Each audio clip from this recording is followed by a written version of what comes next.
এক কৃষকের শখ বিভিন্ন জাতের ঘোড়া সংগ্রহ করা। তার সংগ্রহ সম্পন্ন করতে এখন শুধু এক ধরনের ঘোড়ার প্রয়োজন, যেটা তার প্রতিবেশীর কাছে রয়েছে। কিন্তু প্রতিবেশী সেটা বিক্রি করতে ইচ্ছুক নয়। তারপরও সে প্রতিদিন তাকে বিরক্ত করেই যাচ্ছে ঘোড়াটি বিক্রি করার জন্য। শেষ পর্যন্ত সে তার প্রতিবেশীকে রাজি করাতে সক্ষম হয়।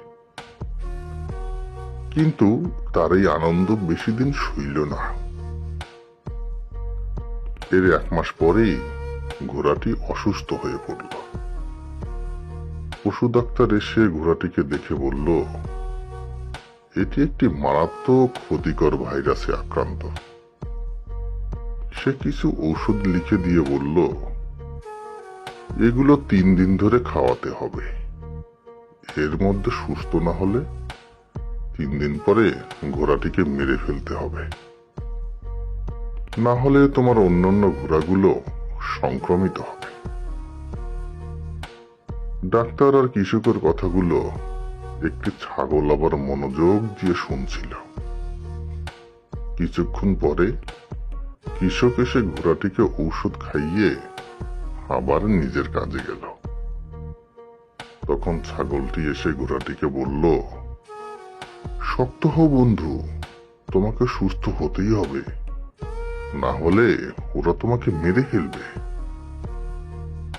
দ্বিতীয় দিনও ঘোড়াটিকে ঔষধ খাইয়ে যাওয়ার পর ছাগলটি ঘোড়াটিকে বলল, উঠো বন্ধু, তোমাকে কষ্ট হলেও হারতেই হবে, আসো আমি তোমাকে সাহায্য করছি। তৃতীয় দিন কৃষকের সঙ্গে আবার সেই পশু ডাক্তার এলো।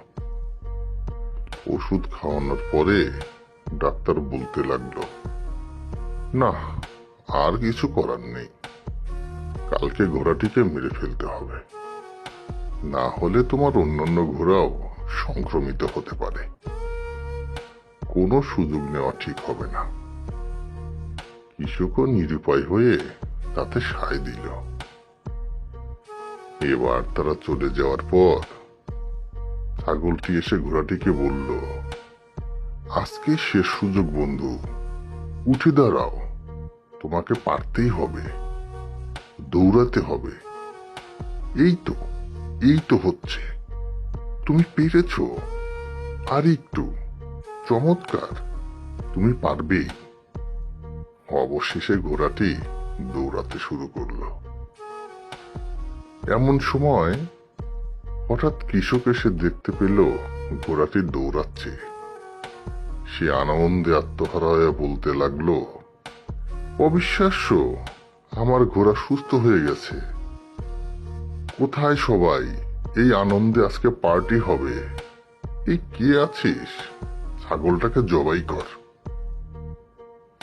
শিক্ষা: কিছু মানুষ কখনোই জানতে পারে না প্রকৃত সাফল্যের পিছনে আসলে কারা থাকে, কারা পুরস্কৃত হয়, আর কারা অন্যের মঙ্গলে নিজেদের উৎসর্গ করে দেয়।